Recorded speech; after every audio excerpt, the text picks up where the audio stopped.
प्यारे बच्चों, आओ क्लास 9 की वर्कशीट नंबर 64 को देखते हैं बच्चों आज, जो कि 7 दिसंबर 2020 के लिए है। बच्चों, आज हम जानेंगे कि रासायनिक सूत्र किस प्रकार से हम लिखते हैं। ठीक है, तो देखो यहाँ पढ़ते हैं, किसी यौगिक का रासायनिक सूत्र उसके संघटकों का प्रतीकात्मक रूप होता है। यानी संघटक यानी कि वो किन किन तत्वों से मिलकर बना हुआ है या आयनों से मिलकर बना हुआ है, उसको हम प्रतीकात्मक रूप में जब हम लिखते हैं तो वो रासायनिक सूत्र कहलाता है। अब यहाँ पर क्या है, इसे लिखने के लिए हमें उसके संघटकों यानी कि परमाणु हो सकता है या फिर आयन हो सकता है, उनके प्रतीक और उनकी संयोजकता जाननी ज़रूरी होती है। यानी कि जब भी हम रासायनिक सूत्र लिखते हैं, किसी भी तत्व या परमाणु का अगर हम लिखते हैं रासायनिक सूत्र, तो हम ध्यान रखेंगे कि उसका जो हमारे आयन हैं या परमाणु हैं, जो तत्वों के परमाणु हैं, उनका प्रतीक हमें पता होना चाहिए कि उसको किस तरीके से हम किस रूप में निरूपित करते हैं, और उसकी संयोजकता क्या है ये हमें ज़रूर पता होना चाहिए जब हम रासायनिक सूत्र लिख रहे होते हैं। अब आप सोचोगे कि संयोजकता कैसे पता करेंगे हम, तो बच्चों आपने पीछे वाली वर्कशीट में संयोजकता को जाना है कि क्या होती है किसी तत्व की संयोजकता। हमने जाना था कि कोई परमाणु है, उसकी बाहरी कक्ष में जितने इलेक्ट्रॉन होते हैं, उसमें से जितने इलेक्ट्रॉन रासायनिक अभिक्रिया में भाग लेते हैं वही होती है उसकी संयोजकता। इसके निकालने का तरीका भी हमने जाना था कि बाहरी कक्ष में, अगर बाहरी कक्ष में 4 तक इलेक्ट्रॉन्स होते हैं तो उतनी ही होती है उसकी संयोजकता। लेकिन अगर 4 से ज़्यादा इलेक्ट्रॉन्स होते हैं बाहरी कक्ष में, बाहरी कोश में, जैसे कि मान लो 5 है या 6 है या 7 है, तब क्या हो जाता है, तब हम इस इलेक्ट्रॉन की संख्या को 8 में से माइनस करते हैं। यानी कि मान लो कि अगर हमारा कोई तत्व है जैसे कि नाइट्रोजन, इसकी परमाणु संख्या कितनी होती है 7, तो इसका हम इलेक्ट्रॉनिक विन्यास कैसे लिखेंगे 2 5। अब देखो बाहरी कोश में कितने इलेक्ट्रॉन हैं, इनके 5 इलेक्ट्रॉन हैं। अब 5 इलेक्ट्रॉन है तो इसकी संयोजकता 5 नहीं होगी, बल्कि क्योंकि ये 4 से ज़्यादा है बाहरी कोश में इलेक्ट्रॉन, इसकी संयोजकता निकालने के लिए हम क्या करेंगे 8 - 5 बराबर 3। यानी कि नाइट्रोजन की संयोजकता कितनी होगी 3 होगी। इसको हमने इस तरीके से जनरलाइज किया था बच्चों कि अगर बाहरी कोश में 4 तक इलेक्ट्रॉन होते हैं, 1 हो सकते, 2 हो सकते, 3 हो सकते, 4 हो सकते हैं, अगर 4 तक इलेक्ट्रॉन होते हैं तो उस तत्व की संयोजकता, उस तत्व के परमाणु की संयोजकता उतनी ही होती है। लेकिन अगर 4 से ज़्यादा इलेक्ट्रॉन होते हैं तो उसकी संयोजकता को हम निकालने के लिए क्या करते हैं 8 में से माइनस कर देते हैं उससे जितने इलेक्ट्रॉन हैं बाहरी कोश में। जैसे भी आपको नाइट्रोजन का बताया कि नाइट्रोजन के बाहरी कोश में 5 इलेक्ट्रॉन है, तो इसकी संयोजकता प्राप्त करने के लिए हम क्या करेंगे 8 में से 5 को माइनस करेंगे और हमारा आया 3, तो 3 होगी नाइट्रोजन की संयोजकता। इसी तरीके से 6 होता तो हम 8 में से 6 माइनस करते, उसकी संयोजकता हो जाती 2। 7 होता तो 8 में से हम 7 माइनस करते तो उसकी संयोजकता कितनी हो जाती 1। तो ये याद रखेंगे आप। उसके बाद आपके यहाँ क्या दिया हुआ है बच्चों कि एक रासायनिक सूत्र हमें उसमें उपस्थित तत्वों के साथ उन तत्वों के परमाणु तथा आयनों की संख्या भी बताता है। जब हम रासायनिक सूत्र लिखते हैं तो हम उस रासायनिक सूत्र को देखकर हमें ये पता चलता है कि उसमें कौन कौन से तत्व हैं। जैसे कि देखो बेटा, ये हाइड्रोजन सल्फाइड अगर आपके दिया हुआ है तो इसको देखकर हम पता कर पा रहे हैं, ये रासायनिक सूत्र है हाइड्रोजन सल्फाइड का, हम देख कर पता कर पा रहे हैं कि इसमें क्या है, हाइड्रोजन है और क्या है, सल्फर है। यानी हाइड्रोजन और सल्फर के तत्व के परमाणु हैं इसमें, और कितनी संख्या है उसकी। तो देखो हाइड्रोजन का क्या है 2 है परमाणु और सल्फर का कितना है 1 है। तो ये भी हमें किससे पता चलता है, रासायनिक सूत्र को जब हम देखते हैं तो हमें पता चलता है कि उसमें उपस्थित तत्वों के परमाणु कितने हैं और आयनों की संख्या भी। अगर आयनिक सूत्र हम देखें, देखो ये जैसे, तो हमें पता चलता है कि आयनों की संख्या भी इससे पता चलती है। अब क्या यहाँ दिया हुआ है, रासायनिक सूत्र हम किस तरीके से लिखते हैं, किसी भी अगर हम किसी का रासायनिक सूत्र लिख रहे हैं तो हम किस तरीके से लिखेंगे उस यौगिक का रासायनिक सूत्र। तो सबसे पहले क्या होता है, देखो दिया हुआ है, यौगिकों को बनाने वाले सभी संघटक तत्वों के प्रतीक लिखिए। देखो उदाहरण से समझते हैं, मान लो ये हमारा उदाहरण है। अगर हमें हाइड्रोजन सल्फाइड का सूत्र लिखना है तो सबसे पहले हम देखते हैं कि इस हाइड्रोजन सल्फाइड में कौन कौन से तत्व के परमाणु उपस्थित हैं, तो हम उसके प्रतीक लिखते हैं। तो इसमें क्या है, हाइड्रोजन, तो हमने इसका प्रतीक लिखा H, और सल्फर मौजूद है इसलिए हमने इसका प्रतीक लिखा S। उसके बाद क्या है, प्रत्येक तत्व की संयोजकता उसके प्रतीक के नीचे लिखिए, यानी कि जो तत्व हैं उनकी संयोजकता कितनी है उसको हमें उसके उस तत्व के प्रतीक के ठीक नीचे लिखना है। तो देखो यहाँ पर जैसे हाइड्रोजन है, इसकी संयोजकता है 1, तो हमने हाइड्रोजन के ठीक नीचे इसको 1 लिख दिया है। और सल्फर की जो संयोजकता होती है 2, तो हमने ठीक सल्फर के नीचे, सल्फर के प्रतीक के नीचे हमने उसकी संयोजकता लिख दी है। उसके बाद हम क्या करते हैं, अब संयोजक परमाणुओं की संयोजकताएं दोनों तत्वों के साथ क्रॉस कर दीजिए। अब हम क्या करते हैं कि इसका हमने नीचे लिख दिया संयोजकता, इसकी हमने इस नीचे लिख दी। अब हम क्या करते हैं, इस तरीके से क्रॉस कर देते हैं। क्रॉस करने के बाद अब हम लिखते हैं, देखो हाइड्रोजन का क्या हुआ, H2, H के साथ ये 2 लिखेंगे और S के साथ 1 लिखेंगे, ऐसे होगा H2S1।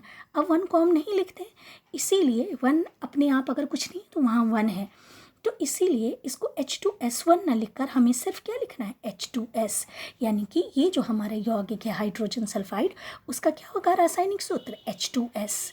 समझ में आया।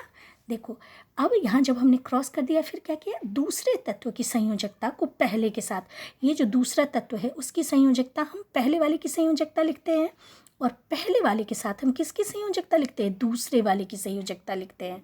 ठीक है, उसके नीचे लिख देते हैं। ठीक है, देखो पहला हाइड्रोजन था, उसके साथ हमने दूसरे वाले की संयोजकता यहाँ नीचे लिखी है, और ये दूसरा तत्व हमारा क्या था, सल्फर, उसकी संयोजकता कितनी थी, 1, तो उसको हमने यहाँ लिखा है, जिसको कि लिखने की ज़रूरत नहीं होती, इसलिए इसको हमने हटा दिया है, और हमारा सूत्र क्या बन गया, H2S बन गया है। इसको और आप और क्लियर समझो, सेकेंड एग्जाम्पल लेते हैं। हमारा दूसरा दिया हुआ है क्या, हमें कार्बन डाइऑक्साइड का सूत्र लिखना है। फिर हम क्या करेंगे, इसमें देखेंगे कि कौन कौन से तत्वों के परमाणु हैं। तो इसमें क्या है, कार्बन है और ऑक्सीजन है, तो हमने उसका प्रतीक लिख दिया, देखो कार्बन का C और ऑक्सीजन का O।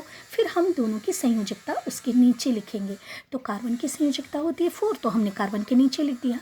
ऑक्सीजन की संयोजकता होती है 2, तो हमने 2 लिख दिया। अब फिर आपको कह रही हूँ, संयोजकता आपको याद करनी पड़ेंगी सबकी, आप निकालना जानोगे कि जानते हो आप कि किस तरीके से, फिर आप उसको याद भी रखोगे कि इस तत्व के परमाणु की संयोजकता इतनी होती है। अब फिर हमने क्या किया, थर्ड स्टेप हमारा क्या, हम ऐसे क्रॉस कर देंगे संयोजकता को, हमने कर दिया। अब क्या है, दूसरा जो तत्व है उसके साथ हम पहले वाले की संयोजकता लिखेंगे, और पहले वाले तत्व के साथ हम दूसरे वाले की संयोजकता लिखेंगे। तो हमारा क्या हो गया, अब इस तरीके से क्या हुआ, C2O4 हुआ। लेकिन अब ये क्या होगा, इनको हम काट भी सकते हैं, इसको सिंपल फॉर्म में लिख सकते हैं। सरल रूप में जब हम लिखेंगे तो एक कार्बन के साथ कितने हैं, 2 ऑक्सीजन के परमाणु हैं। यहाँ देखो 2 कार्बन के साथ 4 ऑक्सीजन के परमाणु, तो एक कार्बन के तत्व के साथ कितने होंगे, 2 ऑक्सीजन के परमाणु।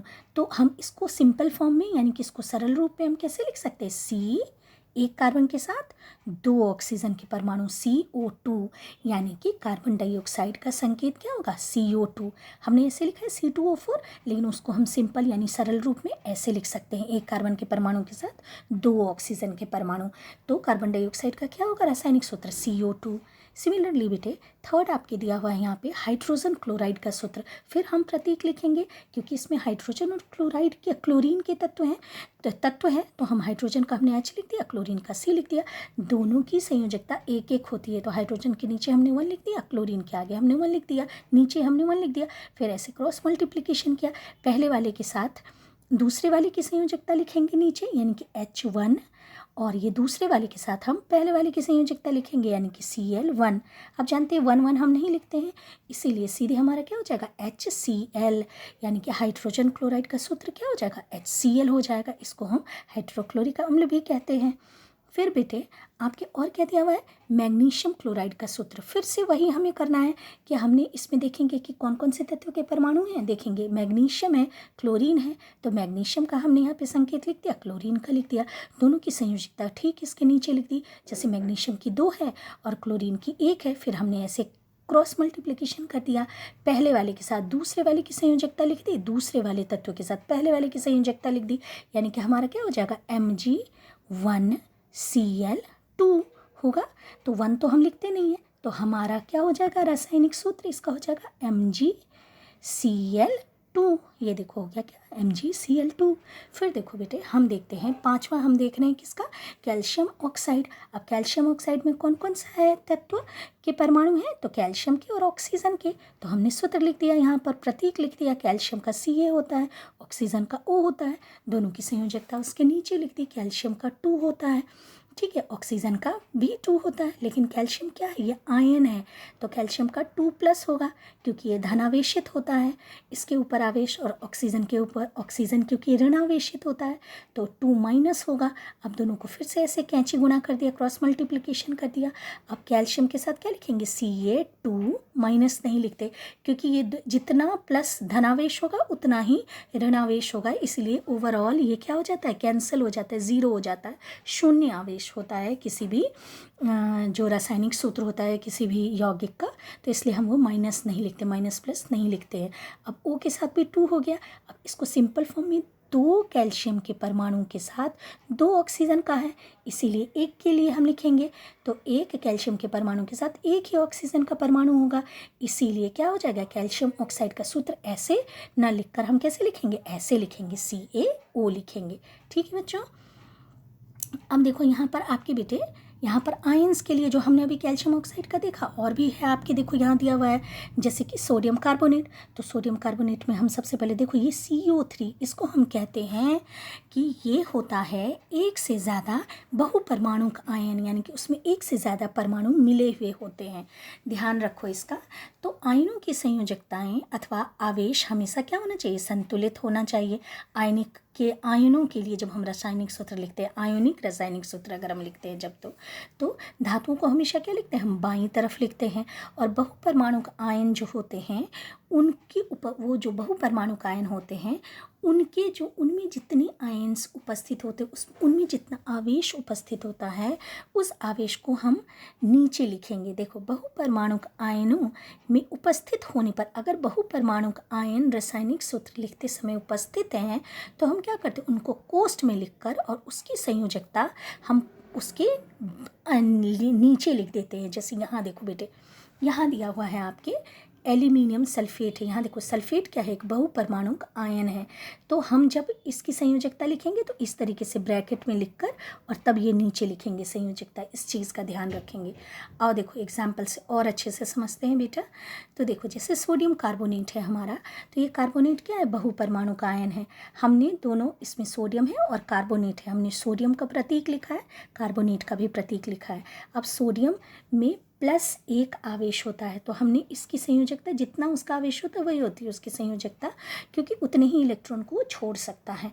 तो संयोजकता कितनी लिखी, सोडियम की 1, कार्बोनेट की होती है 2, फिर हमने ऐसे क्रॉस कर दिया तो क्या हो जाएगा Na, इसका सूत्र क्या हो जाएगा Na2, ये वाला 2, और CO3 ये 1, यानी कि हमें ऐसे 1 लिखना है, लेकिन 1 हम नहीं लिखते है ना, बताया था आपको, जनरली 1 नहीं लिखते हैं, तो हमारा क्या हो जाएगा Na2CO3, ये हो गया इसका सूत्र, देखो लिखा हुआ है। उसके बाद बेटे एल्यूमिनियम सल्फेट, यहाँ भी देखो क्या क्या है, एल्यूमिनियम है, इसमें प्रतीक क्या है, एल्यूमिनियम है, और सल्फेट है, तो एल्यूमिनियम का प्रतीक हमने लिखा Al और सल्फेट का लिखा SO4। देखो एल्यूमिनियम का होता है 3 होता है इसके ऊपर आवेश, यानी कि ये हो गई इसकी 3 संयोजकता। संयोजकता कितनी है, 3 है। सल्फेट की संयोजकता कितनी होती है, 2 होती है, ऋणावेशित होता है, SO4 2- होता है, ऐसा होता है SO4 2-, यानी कि 2 होगा ये इसकी संयोजकता। अब फिर हम इस तरीके से क्या कर लेंगे, क्रॉस कर देंगे, तो हमारा क्या बन जाएगा Al2, Al के साथ हम ये 2 लिखेंगे ये वाला, और SO4 अभी बोला था, इसको क्या करेंगे, पूरे को ब्रैकेट में लिखेंगे, और ये क्या लिखेंगे 3, तो क्या हो जाएगा Al2SO4 होल थ्राइस, ये क्या हो गया, एल्यूमिनियम सल्फेट हो गया। उसके बाद बेटे देखो थर्ड है हमारा मैग्नीशियम हाइड्रोक्साइड। तो मैग्नीशियम हाइड्रोक्साइड में हम देखेंगे कि कौन कौन से तत्व हैं या बहुपरमाणु का आयन हैं। तो देखो मैग्नीशियम है इसमें, और हाइड्रोक्साइड है OH। मैग्नीशियम पर 2 धनावेश होता है, इसलिए हमने इसका क्या, इसकी संयोजकता कितनी होगी 2+, और ये जो हाइड्रोक्साइड होते हैं OH- होते हैं, यानी कि इसके ऊपर एक ही ऋणावेश होता है, तो इसलिए इसकी संयोजकता कितनी होगी 1- है ना। अब हम दोनों को इस तरीके से हमने फिर क्रॉस कर दिया, तो हमारा सूत्र क्या बनेगा Mg, ये 1, हाँ, OH, ये एक बहुपरमाणु का आयन है। तो इस तरीके से हम कोष्ठ में लिखकर 2 लिखेंगे। फिर बताएं कि 1 हम नहीं लिखते हैं, तो हमारा क्या बन जाएगा, ये क्या हो जाएगा, मैग्नीशियम हाइड्रोक्साइड का MgOH होल ट्वाइस। ये क्या हो गया हमारा, मैग्नीशियम हाइड्रोक्साइड। फिर देखो बेटा, अमोनियम सल्फेट है आपके, तो अमोनियम सल्फेट में हम देख रहे हैं कि कौन कौन से आयन्स हैं। तो एक तो है अमोनियम और दूसरा है हमारा सल्फेट। तो अमोनियम के होता है 1 प्लस धनावेश होता है, तो हमने प्लस इधर की तरफ लिखा, नीचे संयोजकता में +1 लिख दिया। और सल्फेट का क्या होता है, 2 माइनस होता है। बेटे यहाँ ऊपर होना चाहिए था हर जगह, देखो यहाँ माइनस होना चाहिए था, इसमें यहाँ प्लस होना चाहिए था, ध्यान रखेंगे। तो सल्फेट का कितना हो गया, 2 माइनस। अब फिर हम ऐसे क्रॉस कर देंगे ऐसे, तो हमारा अमोनियम क्या, तो हम क्या लिखेंगे, अमोनियम सल्फेट का सूत्र NH4। देखो ये भी क्योंकि बहुपरमाणु का आयन है, ऐसे 2SO4 होल 1। ये 1 तो लिखते नहीं है, ये तो लिखते नहीं है, तो इसलिए क्या हो जाएगा हमारा N है ये, NH4 होल ट्वाइस SO4। देखो ये लिखा हुआ है, तो ये क्या हो गया, अमोनियम सल्फेट। फिर देखो बेटे, हमारा है कैल्शियम हाइड्रोक्साइड। अब हम इसमें देख रहे हैं क्या, तो कैल्शियम है हमारा तत्व, उसका जो आयन है वो है, और हाइड्रोक्साइड आयन है। कैल्शियम का कितना होता है, 2 होता है, +2 ये धनावेश होता है, तो इसलिए इसकी संयोजकता कितनी होगी, 2। और हाइड्रोक्साइड की कितनी होती है, माइनस। ऐसे अभी बताया था कि हाइड्रोक्साइड OH माइनस लिखते हैं, यानी कि इस पर कितना आवेश होता है, -1 आवेश होता है। तो इसके लिए इसकी संयोजकता या आवेश कितना हो गया, 1 माइनस हो गया।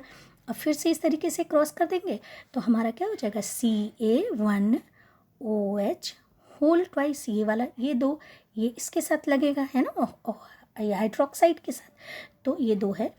तो हम इसको 1 तो लिखते नहीं है, तो हमारा क्या हो जाएगा सूत्र, फाइनली CaOH होल ट्वाइस। ये क्या हो गया, कैल्शियम हाइड्रोक्साइड। अब उसी तरीके से आपके दिया हुआ है सोडियम नाइट्रेट। तो सोडियम नाइट्रेट के लिए सबसे पहले हम प्रतीक लिखेंगे, तो क्या क्या हो गया, सोडियम और नाइट्रेट NO3, है ना। अब दोनों का हम क्या लिखेंगे, आवेश लिखेंगे। तो सोडियम के ऊपर होता है +1, नाइट्रेट के ऊपर होता है -1। अब दोनों को इस तरीके से क्रॉस कर देंगे, तो हमारा क्या बन जाएगा, Na1NO3 होल 1, है ना। लेकिन 1 तो हम लिखते नहीं हैं, तो हमारा सूत्र क्या बन जाएगा, NaNO3, है ना, सोडियम नाइट्रेट, जो कि यहाँ लिखा हुआ है। समझ गए बच्चों। तो ये हो गई आपकी वर्कशीट। अब आपको क्या करना है, क्वेश्चंस करने हैं। तो पहला क्वेश्चन कह रहा है, एक रासायनिक सूत्र क्या प्रदर्शित करता है। तो देखो यहाँ लिखा हुआ है, ये है एक रासायनिक सूत्र, हमें उसमें उपस्थित तत्वों के साथ उन तत्वों के परमाणु तथा आयनों की संख्या भी बताता है, ठीक है। तो क्वेश्चन नंबर 1 का आंसर हो गया। उसके बाद क्वेश्चन 2 देखो क्या कह रहा है, निम्न के रासायनिक सूत्र बनाइए। कैल्शियम क्लोराइड, अब आपको बनाना है कैल्शियम क्लोराइड में प्रतीक क्या क्या है, कैल्शियम और क्लोरीन है। ये इन तत्वों के परमाणुओं से मिलकर बना हुआ है। कैल्शियम की संयोजकता होती है 2 और क्लोरीन की होती है 1, है ना। तो इस तरीके से यहाँ पर होता है +2 आवेश है ये, तो और ये इसका हो गया -1। अब जब हम क्रॉस करेंगे तो क्या हमारा हो जाएगा, Ca1 हम नहीं लिखते, तो CaCl2, ये वाला 2, तो ये हो गया कैल्शियम क्लोराइड। फिर है मैग्नीशियम कार्बोनेट, तो मैग्नीशियम कार्बोनेट में होता है मैग्नीशियम और होता है कार्बोनेट। मैग्नीशियम के ऊपर होता है +2 आवेश और कार्बोनेट के ऊपर होता है -2 आवेश। फिर हम इस तरीके से क्रॉस कर देंगे, तो हमारा इसका सूत्र क्या हो जाएगा, MgCO3, क्योंकि बेटे देखो ये 2 सिंपल हो जाएगा, क्योंकि 2 मैग्नीशियम के परमाणु के साथ 2 कार्बोनेट के परमाणु हैं, बहुपरमाणु का आयन है। तो हम ये 2 सिंप्लीफाई कर देंगे, तो हमारा सूत्र क्या बन जाएगा, मैग्नीशियम कार्बोनेट का MgCO3। अब है बेटा जल, यानी कि H2O। तो जल में क्या क्या होता है, हाइड्रोजन और होता है ऑक्सीजन। इसका कितना है, इसकी संयोजकता है 1, ऑक्सीजन की है 2। तो इस तरीके से आप क्रॉस कर दो, तो क्या बन जाएगा, H2O1, 1 हम लिखते नहीं है, तो ये हो गया सूत्र इसका H2O। फिर है एल्यूमिनियम क्लोराइड, तो एल्यूमिनियम क्लोराइड में होता है एल्यूमिनियम और होता है क्लोरीन। तो एल्यूमिनियम की जो संयोजकता है वो है बेटे 3, या आवेश है इस पर 3 प्लस है यानी धनावेश है और क्लोरीन पे 1 माइनस है। तो अब इस तरीके से क्रॉस कर दो आप, तो क्या हो जाएगा Al, हम देखो 1 तो लिखते नहीं है तो AlCl और ये 3 नीचे लिखेंगे तो क्या हो गया इसका एल्यूमिनियम क्लोराइड का AlCl3। ठीक है बच्चों, उसके बाद है निम्न तत्वों से बनने वाले रसायनों के सूत्र लिखे। नाइट्रोजन और हाइड्रोजन से बनने वाला जो रसायन है वो है अमोनिया। इसका सूत्र अमोनिया इसका सूत्र है बेटा NH3।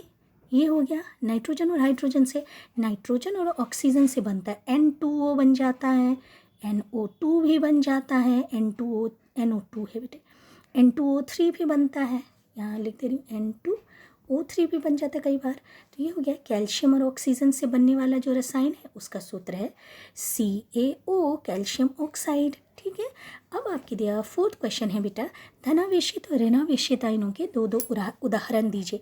तो धनावेशित का उदाहरण हो सकता है क्या, सोडियम प्लस हो सकता है कैल्शियम 2+, ये धनावेशित है, 2 हो गए धनावेशित के। ऋणावेशित के हो जाएगा बेटा क्लोराइड आयन, ऑक्साइड आयन। ठीक है, ये हो गए।